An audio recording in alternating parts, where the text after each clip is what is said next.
तो ऐसा माहौल कि लोग किसी को बात न करने दें, उलझन खड़ी कर दें, ये तो कोई तरीका नहीं है, सभ्य समाज का ये ढंग नहीं है।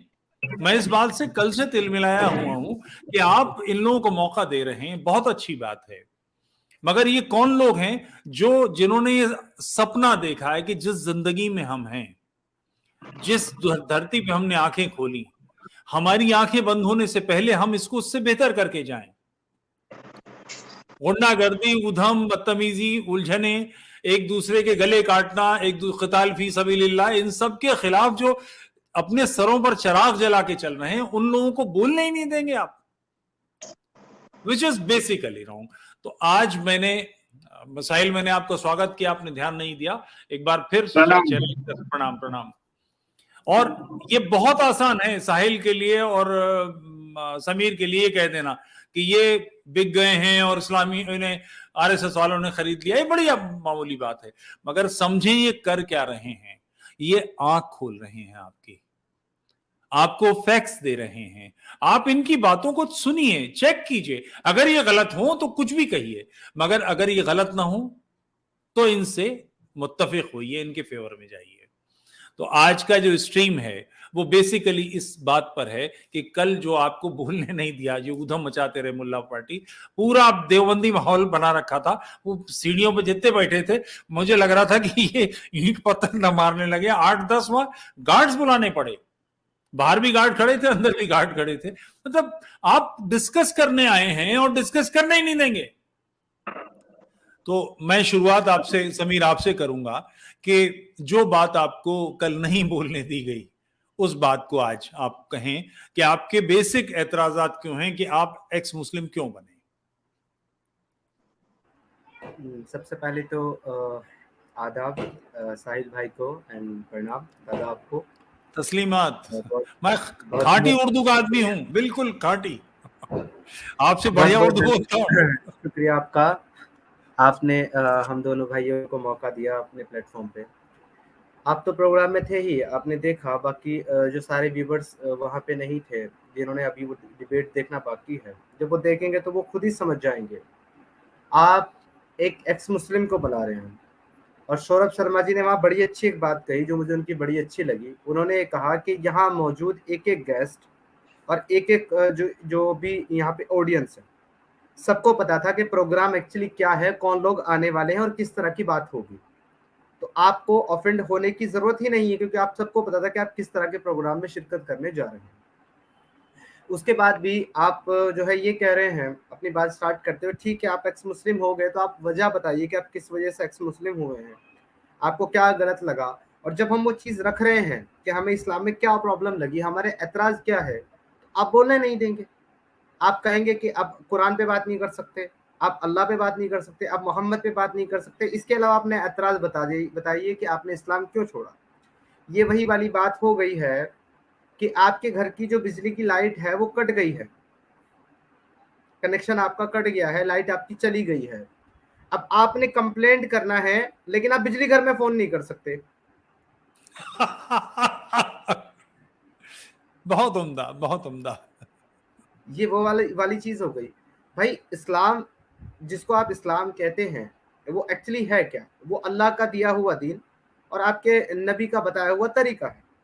अगर हम उससे अलग जा रहे हैं, उसको हम जो है एक तरीके से हम उसको छोड़ रहे हैं, हम उसको डिनाई कर रहे हैं, तो हम यही तो बताएंगे कि हमें अल्लाह के दीन और मोहम्मद के तरीके में क्या गलत लगा, जो हमें फॉलो करने के लायक नहीं लगा, उस पर आप बात नहीं करने देंगे। फिर आपने खुद देखा जो हमारे साथ पैनलिस्ट थे जिनके साथ डिबेट थी, वो लोग तो चिल्ला ही रहे थे, साथ में जो ऑडियंस वहां पे बुलाई गई, चैनल वालों ने जो ऑडियंस बुलाई,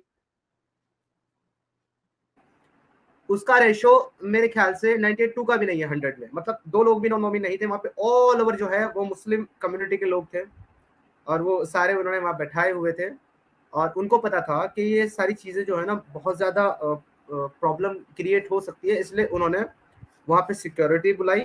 और जब उन्होंने देखा कि ज्यादा तादाद में लोग आए हैं और सब उसी तरह के हैं, देखने में वैसे ही लग रहे हैं सब, तो उन्होंने फिर एक्स्ट्रा सिक्योरिटी मंगाई, बाउंसर वगैरह जो उन्होंने मंगाए, ताकि कोई प्रॉब्लम ना हो। खैर ये बात अच्छी रही कि इस तरह की कोई वहाँ पे हरकत नहीं हुई। बात तो खैर नहीं कर पाए जिस तरीके से करनी थी।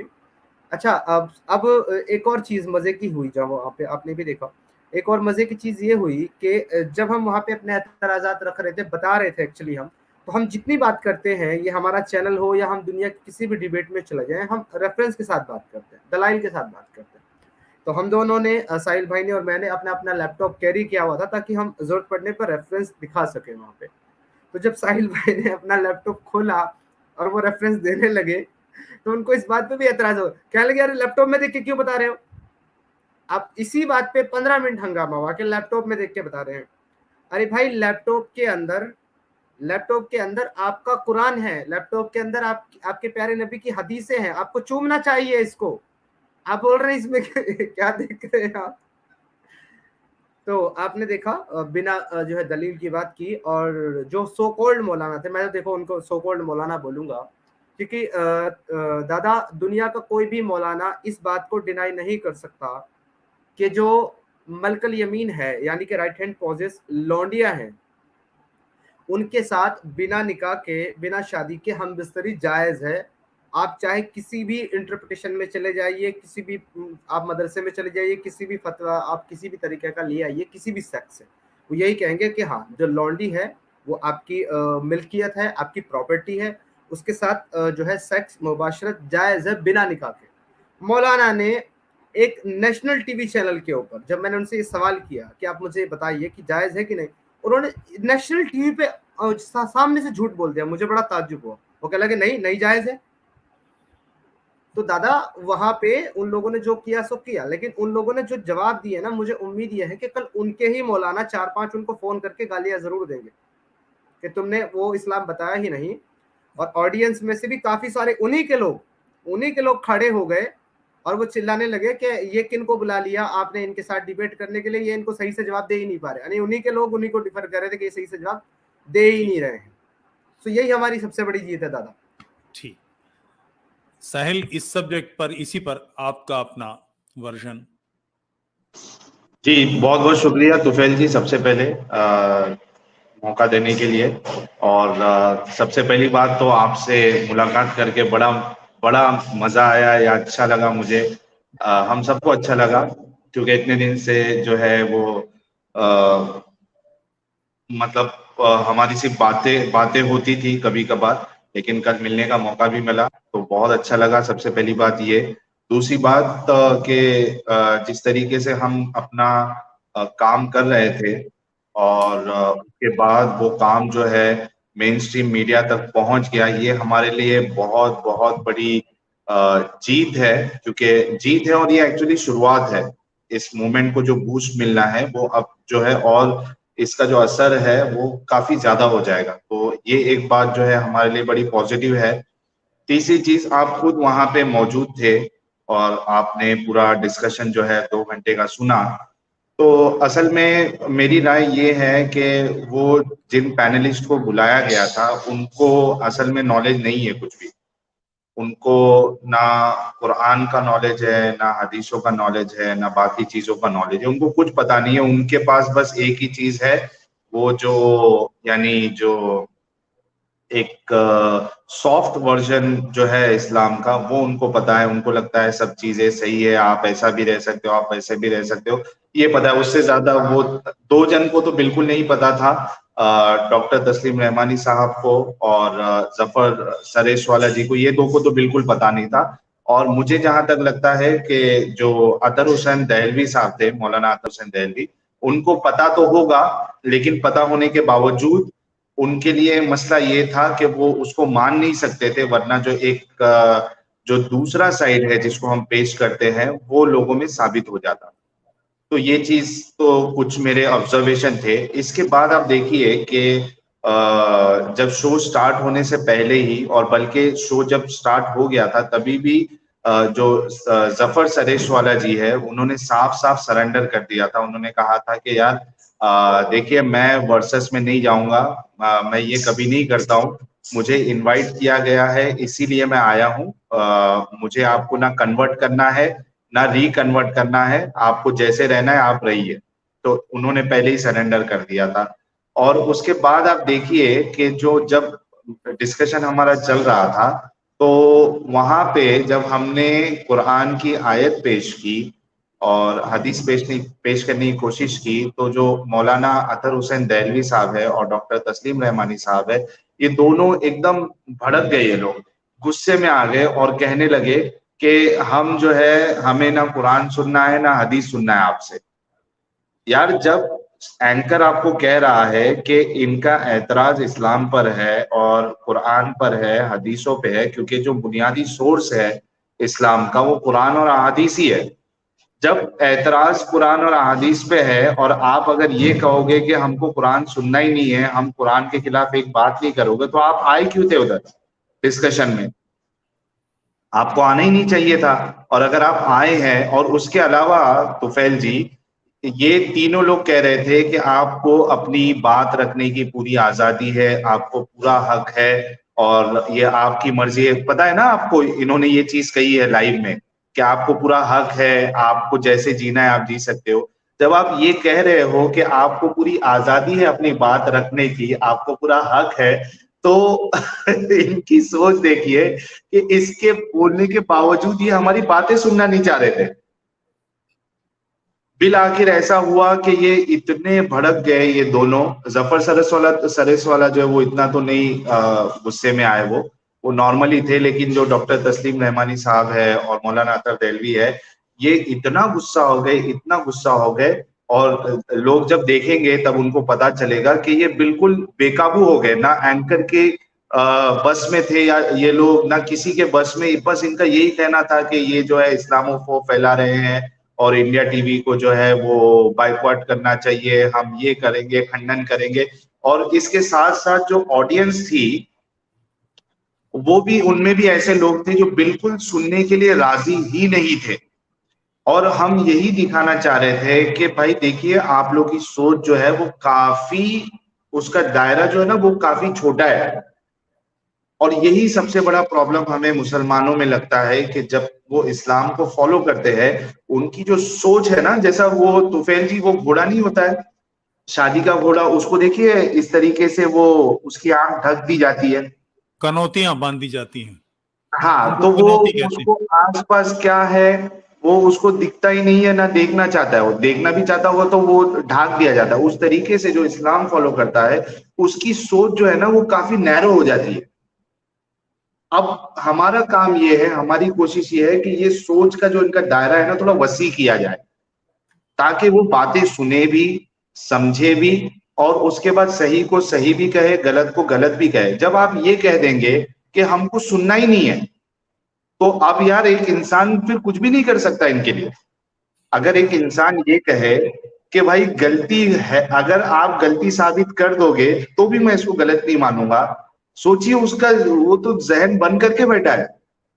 एक इंसान अगर ये कहे कि भाई दिमाग लगाना ही क्यों है, तो आप उसको क्या सिखाओगे, कहां से उसका जहन जो है उसको सही कर सकते हो? और यही हाल वहां ऑडियंस का भी था, और ये तीनों जो पैनलिस्ट थे उनका भी था। वो जो एंकर थे सौरव शर्मा जी, मैं पहली बात तो उनको धन्यवाद कहूंगा कि उन्होंने मौका दिया हमें और एक बड़ा प्लेटफॉर्म दिया। वो पूछ के उनको परेशान हो गए कि भाई इनके सवालों के जवाब दो, इनके सवालों के जवाब दो। और ये तीनों पैनलिस्ट कह रहे थे भाई हम जो है कुरान नहीं सुनना चाहते, इनको सवाल करना है करो, लेकिन कुरान पे ना करे, ना हदीस पे करे। तो इस तरीके से पूरा मामला चला। और उसके बाद एक अपडेट आपको ये दे दूं और सारे दर्शकों को कि वहां जो पैनलिस्ट ऑडियंस में जो बैठे थे, जो बहुत गुस्सा हो गए थे, भड़क गए थे, लेकिन वो शो खत्म होने के बाद वो आए और वो मेरे साथ जो है उन्होंने काफी अच्छे से बात की। जो दाढ़ी वाले थे उसमें बाकायदा, जैसे कि आपने कहा, देवबंदी आलिम थे, हाफिज थे, यानी वो अच्छे खासे मतलब इस्लाम के जानकार थे जो ऑडियंस में बैठे थे। तो वो आए, उन्होंने मेरा नंबर लिया, मुझसे बात की और मुझसे कहा कि हम अच्छा, एक मजे की बात ये है, आपने देखा होगा कि ये जो ऑडियंस वाले थे ये मौलानाओं पे इतने भड़क गए थे, ये लोग गुस्सा हो गए। ये कहते कि यार ये इंडिया टीवी वालों ने कैसे मौलाना को बुलाया, ये तो जवाब ही नहीं दे पा रहे। ऑडियंस खुद उनके खिलाफ थी, बोलते हमको बिठाओ, हम इनका जवाब देंगे, ये कैसे को बिठा के रखा है, तो जवाब ही नहीं दे रहे। तो बिल आखिर हुआ ये कि उसमें से जो कुछ ये जो मौलाना या ये जो जानकार थे, इन्होंने मेरा कांटेक्ट नंबर लिया और कहा कि हमें आपके चैनल पे बुलाओ, हम आपके एतराज का जवाब देंगे। तो एक देवबंदी मौलाना, एक आलिम साहब जो है, वो जब हम एयरपोर्ट जा रहे थे तो उन्होंने मुझे कॉल किया। उनका नाम मौलाना अरफीन साहब है। तो उन्होंने कॉल किया, मैंने कंफर्म भी किया कि आप मौलाना है क्या। उन्होंने कहा मैं मौलाना ही हूँ, देवबंद से फारिग है वो। तो तकरीबन 40 मिनट की गुफ्तगू मेरी उनसे हुई फोन पर, और वो मैंने रिकॉर्ड किया है, और उनको ये मैंने कहा भी है कि ये रिकॉर्डिंग चालू है और मैं इसको अपने चैनल पे अपलोड करूंगा। तो ये प्रोग्राम खत्म होने के बाद जो है मैं वो उस अपने चैनल पे वो डिस्कशन जो है, जो ये कह रहे थे कि ये मौलाना को तो जवाब देने नहीं आया, मैं आपके सारे सवालों के जवाब दूंगा, उनके साथ जो मेरा डिस्कशन हुआ है वो मैं आज ही इस मेरे चैनल पे अपलोड करूंगा। तो आप भी और जितने दर्शक हैं वो उसको देख सकते हैं। और आप देखिए कि जब तक ये कोई इंसान हमसे बात नहीं करता तब तक उसको सब चीज आती है। उसको ऐसा लगता है कि वो हमारे सब एतराज का जवाब दे देगा, हमें जो है वो हरा देगा, सब लगता है हर किसी को। लेकिन जैसे ही हमारे साथ बातें होती है वो उनकी परेशानी ये है कि वो हमारे सवालों का जवाब नहीं दे पाते, ठंडे पड़ जाते हैं, बहाने बहाने बनाने लगते हैं। तो यही हाल वो मौलाना का भी हुआ है, आप लोग डिस्कशन सुन सकते हैं। और हर किसी का यही हाल है, जितने मौलाना है, जितने मोमिन है, उनको ऐसा लगता है कि भाई हमसे ये बात करेंगे तो हम इनका जवाब दे देंगे, लेकिन जब ये बात करने आते हैं उसके बाद ये टाई टाई फिश हो जाता है इनका। अब समीर, आपसे मैं सवाल करूंगा कि आप कल जो आपसे नहीं कहने दिया, आप एक्स मुस्लिम क्यों बने? आपने इस्लाम क्यों छोड़ा? अगर इन शॉर्ट इसका जवाब देना चाहूँ दादा, तो मैं एक्स मुस्लिम इसलिए बना क्योंकि मैंने इस्लाम को ज़्यादा नज़दीक से समझ लिया।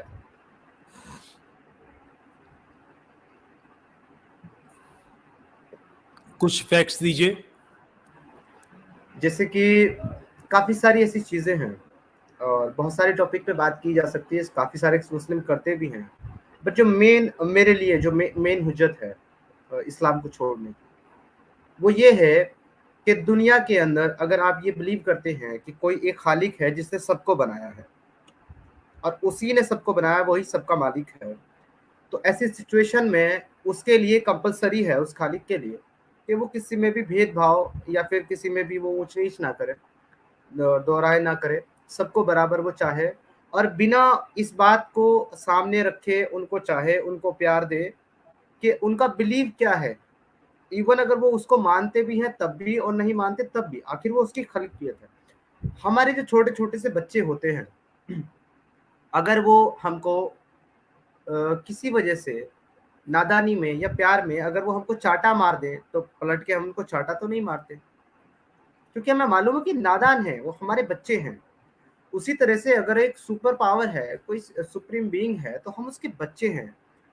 ये कौन सा अल्लाह है और क्या एक खालिक, एक सुप्रीम पावर जिसने सबको बनाया, क्या वो ऐसा हो सकता है कि वो अपने एक बच्चे को ये कहे कि ये दूसरा बच्चा जो है वो मुझे उस तरीके से नहीं मानता जिस तरीके से तुम मानते हो, तो तुम इसको कत्ल करो या तुम इसको झुका के रखो, या अगर ये मुझको नहीं मानता तो तुम इससे टैक्स लो इस बात का कि ये अब किसी और बिलीव को जो है वो मानता है, उस पर बिलीव रखता है, सिर्फ इस बात की वजह से इससे इससे लड़ाई करो, इसको मार डालो या इससे टैक्स लो, इसको छोटा बना के रखो।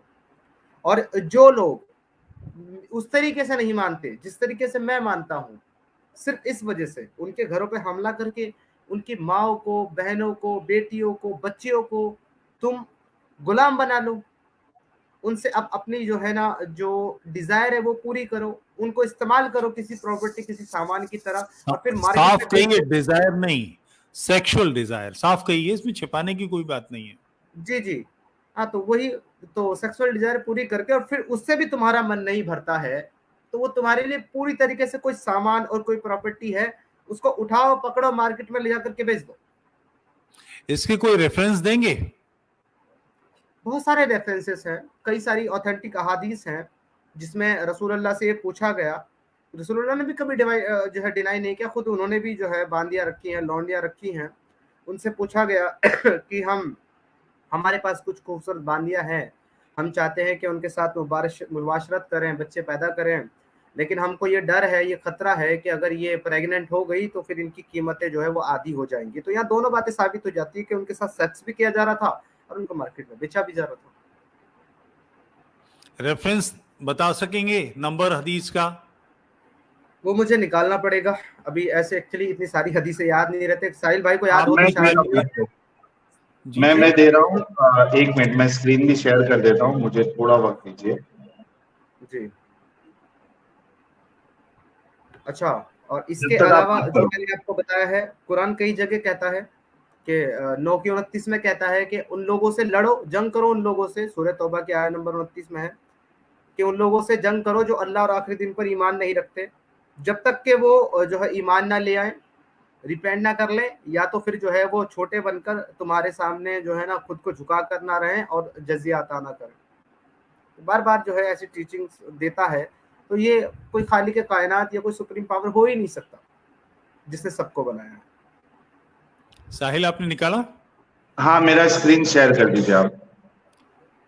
मैं जरा कम पढ़ा लिखा हूँ इस विद्या का स्क्रीन शेयर करना। अब कर दिया, अब कर दिया। नहीं, वो नहीं, दूसरे आईडी को मत लो, एक स्क्रीन शेयर किया मैंने, देखो, और एक स्क्रीन शेयर किया है। अच्छा, ये देखिए, हाँ बिल्कुल ठीक है, ये नजर आ रहा है आपको? जी जी आ रहा है, पढ़ दें। हाँ, मैं पढ़ देता हूँ, 1 मिनट। अब देखिए, अगर कुरान से किसी को रेफरेंस चाहिए तो सूरह मारिज, सूरह नंबर 70 और उसकी आयत नंबर 29 और 30 है स्क्रीन पे, ठीक है। इसमें कुरान कहता है वल्लदीना हुम लिफुरूजिहिम हाफिजून, ठीक है। और जो लोग अपने यानी बेशक उनके रब का अजाब बेखौफ होने की बात नहीं, और जो लोग अपने गुप्तांगों को यानी शर्मगाहों की हिफाजत करते हैं, ठीक है। आगे क्या है? इल्ला अला अज़वाजिहिम औ मा मलकत ऐमानुहुम फइन्नहुम गैरु मलूमीन, लेकिन उनकी पत्नियों और दासियों के बारे में जिनके वे मालिक है वे मलामत वाले नहीं है। यानी कुरान कहता है कि आपको अपने जो प्राइवेट पार्ट्स है उसकी हिफाजत करना है, 2 कैटेगरी को छोड़कर। क्या क्या 2 कैटेगरी है? एक अपनी वाइफ, आपकी वाइफ, और दूसरा जो आपकी स्लेव है, फीमेल स्लेव, जो आपकी प्रॉपर्टी है। ये 2 लोगों के साथ जो है आप सेक्स कर सकते हो, हम बिस्तरी कर सकते हो, कोई इसमें जो है बुरी बात नहीं है, कोई प्रॉब्लम नहीं है। तो ये कुरान से एक हवाला हो गया। और उसके बाद अगर आप ये स्लाइड देखें, ये सुनन अबू दाऊद की हदीस है 2158। इसमें लिखा है कि 1 मिनट मैं आपको पढ़ के सुना देता हूँ। हाँ, रसूलुल्लाह से सुना है, आप जंग हुनैन के दिन फरमा रहे थे, अल्लाह और आखिरत के दिन पर ईमान लाने वाले किसी भी शख्स के लिए हलाल नहीं कि वो अपने सिवा किसी और की खेती को सैराब करे। आपका मतलब हामिला लौंडियों से जिमा करना था। और अल्लाह और आखिरत के दिन पर ईमान लाने वाले शख्स के लिए हलाल नहीं कि वो किसी कैदी लौंडियों से जिमा करे, यहाँ तक कि वो इस्तबरा रहम कर ले, यानी ये जान ले कि ये औरत हामिला नहीं है। अल्लाह और आखिरत के दिन पर ईमान रखने वाले शख्स के लिए हलाल नहीं कि माल गनीमत के सामान के पीछे यहाँ तक कि वो तकसीम कर दिया जाए। मतलब इसमें बताया ये जा रहा है कि आप जो है वो स्लेव्स के साथ सेक्स कर सकते हो, बस आपको इतना इंश्योर करना है कि वो प्रेग्नेंट ना हो। आप समझ रहे हो सुपेल जी? जी, उसकी कीमत ना गिर जाए, मैं जानता हूं, मैं श्रोताओं के लिए पूछ रहा हूं, बाकी तो मेरी नजर से गुजरी है हदीस।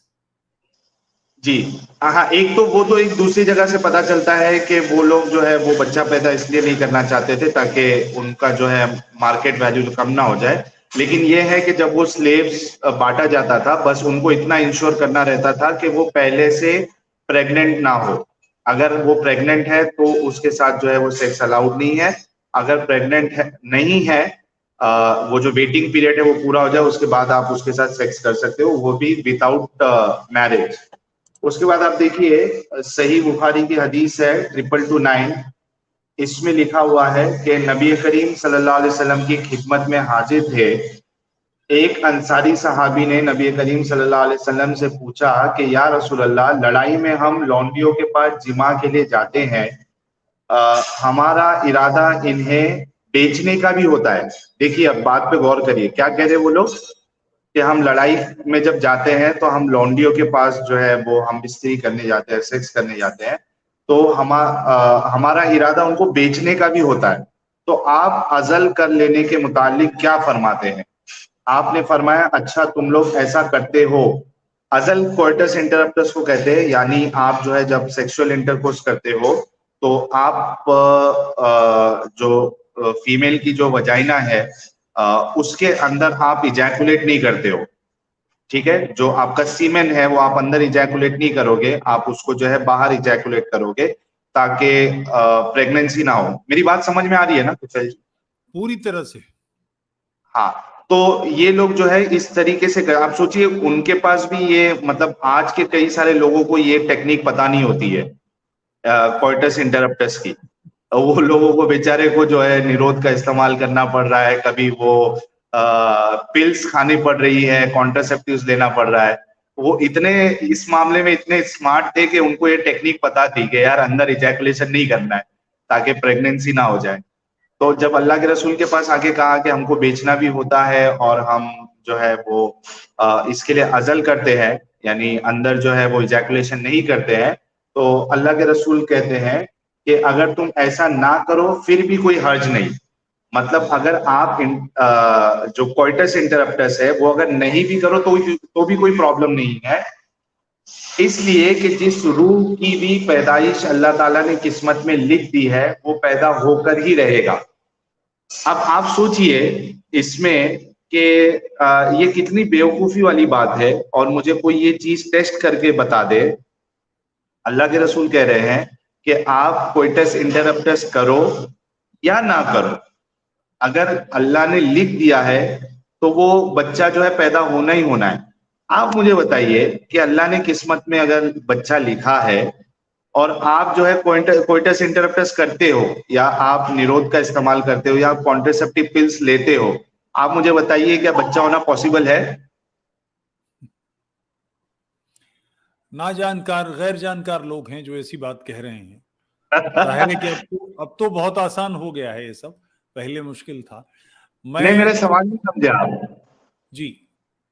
मैं ये कह रहा हूं कि अल्लाह कह रहा है कि आप मतलब इसको मैं आसान भाषा में आज की तारीख में इसको मतलब सिंपल जो एग्जांपल है उससे मैं आपसे सवाल करता हूं, दर्शकों से भी है कि रसूलुल्लाह कह रहे हैं कि आप कॉन्डम का इस्तेमाल करो या ना करो, अगर आपकी किस्मत में बच्चा है तो वो बच्चा दुनिया में आना ही आना है।